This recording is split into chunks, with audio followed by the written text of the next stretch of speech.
हर साल लाखों मुसलमान हज के लिए जाते हैं, लेकिन उनमें से बहुत से लोग अभी भी पूरी तरह से नहीं जानते कि हज कैसे किया जाता है। इसीलिए वो खास क्लास लेते हैं और एक खास शख्स की रहनुमाई में हज करते हैं, जिसे हज गाइड या मुतव्वी कहते हैं। लेकिन आज मैं हज को एक बहुत ही आसान स्टेज बाय स्टेज तरीके से समझाऊंगा, जिसे आपके बच्चे भी समझ सकेंगे।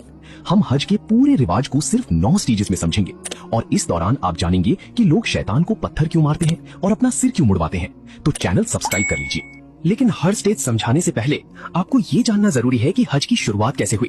तो चलिए बिल्कुल शुरू से शुरू करते हैं। ये वो बात है जो ज्यादातर मुसलमानों को कभी नहीं बताई गई। हज की शुरुआत हजरत मोहम्मद सल्लल्लाहु अलैहि वसल्लम से नहीं हुई। ये 1400 साल पहले शुरू नहीं हुआ। ये उस इंसान से शुरू हुआ जिसे सबसे नामुमकिन काम करने को कहा गया, एक ऐसा काम जो किसी बाप से नहीं कहा जा सकता। और उसने बिना किसी हिचकिचाहट के कहा हाँ। उनका नाम था इब्राहिम अलैहिस्सलाम। और उनकी कहानी ही वजह है कि तुम जिस तरह नमाज पढ़ते हो, जिस डायरेक्शन में मुंह करते हो, और जिस दिन सऊदी अरब की एक वादी में 2 सफेद कपड़ों में लाखों अजनबियों के साथ खड़े होने की उम्मीद रखते हो, वो सब इसी कहानी से है। इससे पहले कि कोई काबा बनता, इससे पहले कि मक्का का किसी को पता होता, अल्लाह ने इब्राहिम अलैहिस्सलाम को एक ऐसा हुक्म दिया जो समझ से बिल्कुल बाहर था। उन्हें कहा गया अपनी बीवी हाजरा और अपने नवजात बेटे इस्माइल अलैहिस्सलाम को लेकर एक ऐसी वादी में चले जाओ जहां पानी नहीं, पेड़ नहीं, इंसान नहीं, जिंदगी का कोई निशान नहीं, और उन्हें वहीं छोड़ दो। और उन्होंने ऐसा किया। उन्होंने हाजरा को सिर्फ थोड़ी सी खजूर और एक पानी की बोतल देकर छोड़ा और वो बिना पीछे देखे चलने लगे। हाजरा ने पीछा किया, पूछा किधर जा रहे हो? उन्होंने जवाब नहीं दिया। उन्होंने बार बार पूछा और इब्राहिम अलैहिस्सलाम चलते रहे। आखिर में उन्होंने एक सवाल पूछा, क्या अल्लाह ने तुम्हें ऐसा करने का हुक्म दिया है? इब्राहिम अलैहिस्सलाम ने कहा हाँ। और हाजरा रुक गई। वो मुड़ी और अपने नवजात बेटे के पास वापस चली गई, एक सूखे रेगिस्तान के बीच में। और उन्होंने 5 अल्फाज कहे जो हर मुसलमान को जिंदगी भर याद रखनी चाहिए। उन्होंने कहा तो वो हमें जाया नहीं करेगा। पानी खत्म हो गया, बच्चा रोने लगा और हाजरा ने वही किया जो हर माँ करती। वो दौड़ी, वो पहाड़ी सफा पर चढ़ी मदद की तलाश में। कुछ न दिखा। उतरी, मरवा की तरफ दौड़ी, चढ़ी, फिर देखा, कुछ नहीं। 7 बार आगे पीछे, हताश, हार मानने से इनकार करती हुई। और 7वीं बार दौड़ते हुए उन्होंने एक आवाज सुनी। पानी फूट पड़ा उनके बेटे इस्माइल अलैहिस्सलाम के पांवों के नीचे से। और वो पानी 4000 साल से नहीं रुका। वो पानी आज जमजम का कुआं है जो तुम पियोगे जब मक्का पहुंचोगे। साल बीते, इस्माइल अलैहिस्सलाम बड़े हुए, फिर इब्राहिम अलैहिस्सलाम वापस आए और बाप बेटे ने मिलकर काबा को पत्थर दर पत्थर बनाया, दीवारें उठाई और वो दुआ मांगी जो हर हाजी आज भी पढ़ता है, रब्बना तकब्बल मिन्ना इन्नका अंतस समीउल अलीम। हमारे रब हमसे ये कबूल कर ले, बेशक तू सुनने वाला, जानने वाला है। जब काबा पूरा हो गया तो अल्लाह ने इब्राहिम अलैहिस्सलाम को हुक्म दिया, एक पहाड़ी पर खड़े होकर तमाम इंसानियत को हज की दावत दो। इब्राहिम अलैहिस्सलाम ने पूछा, मेरी आवाज उन लोगों तक कैसे पहुंचेगी जो अभी पैदा भी नहीं हुए? अल्लाह ने कहा, तुम पुकारो, हम पहुंचा देंगे। और वो पुकार हर उस रूह तक पहुंची जो इस धरती पर कभी जीने वाली थी। और जिन्होंने जवाब दिया उन्होंने कहा, लब्बैक, हाजिर हो। और वही लोग हैं जो हर साल बिना किसी वजह के मक्का की तरफ खींचे चले जाते हैं। तुम भी उनमें से एक हो। स्टेज 1, एहराम बांधना। इससे पहले कि तुम सऊदी अरब पहुंचो, कुछ ऐसा होने वाला है जैसा तुमने कभी महसूस नहीं किया।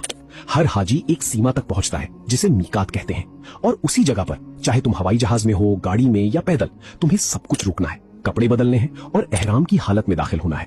मर्दों के लिए 2 सादे सफेद बिना सिले कपड़े, कोई अंडरवेयर नहीं, कोई सॉक्स नहीं, कोई टोपी नहीं, कोई खुशबू नहीं। औरतों के लिए सादा पर्दे वाला कपड़ा जिसमें चेहरा और हाथ के सिवा सब ढका हो, नकाब नहीं, ग्लव्स नहीं। ये 2 सफेद चादरें, ये कफन की तरह है जिसमें हर मुसलमान को दफनाया जाता है। जिस लम्हे तुम एहराम बांधते हो उसी लम्हे तुम मुर्दा की तरह कपड़े पहन लेते हो, क्योंकि हज मौत और कयामत की रिहर्सल है। यहाँ अमीर और गरीब एक जैसे लगते हैं, चाहे वो बड़ा कारोबारी हो या टैक्सी ड्राइवर, अरब हो या हिंदुस्तानी। 2 कपड़े, कोई ब्रांड नहीं, कोई हैसियत नहीं। 5 मीकात है। मदीने से आने वालों के लिए धुल हुलैफा, यूरोप और अमेरिका से आने वालों के लिए अल जुहफा, गल्फ और साउथ एशिया से आने वालों के लिए कर्नुल मनाजिल, यमन और ईस्ट अफ्रीका से आने वालों के लिए यलमलम, इराक और ईरान से आने वालों के लिए जाते इरक। अगर तुम इनमें से किसी सीमा को बिना एहराम के पार कर लेते हो तो तुम्हें वापस जाना होगा या कोई जानवर कुर्बानी करनी होगी। जैसे ही एहराम बंधता है, तलबिया शुरू हो जाती है। लब्बैक अल्लाहुम्मा लब्बैक, लब्बैक ला शरीका लका लब्बैक, इन्नल हम्दा वन निअमता लका वल मुल्क ला शरीका लक। जब 20 लाख लोग ये मक्का की गलियों में एक साथ कहते हैं तो ये सिर्फ पढ़ने जैसा नहीं लगता, ये जमीन खुद जवाब दे रही होती है। स्टेज 2, पहला तवाफ। तुम घंटों से एहराम में हो, तलबिया कह रहे हो, फिर गाड़ी रुकती है, कोई कहता है हम पहुंच गए। तुम एक दरवाजे से अंदर जाते हो, गलियारे भरे हुए हैं, और फिर तुम एक मोड़ मुड़ते हो और पहली बार काबा दिखता है। कोई चीज तुम्हें इस पल के लिए तैयार नहीं कर सकती।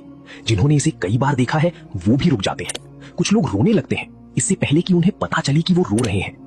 तवाफ मतलब काबा की चारों तरफ 7 बार एंटी क्लॉकवाइज दिशा में चक्कर लगाना। हर चक्कर हजरे अस्वद से शुरू होता है और खत्म होता है।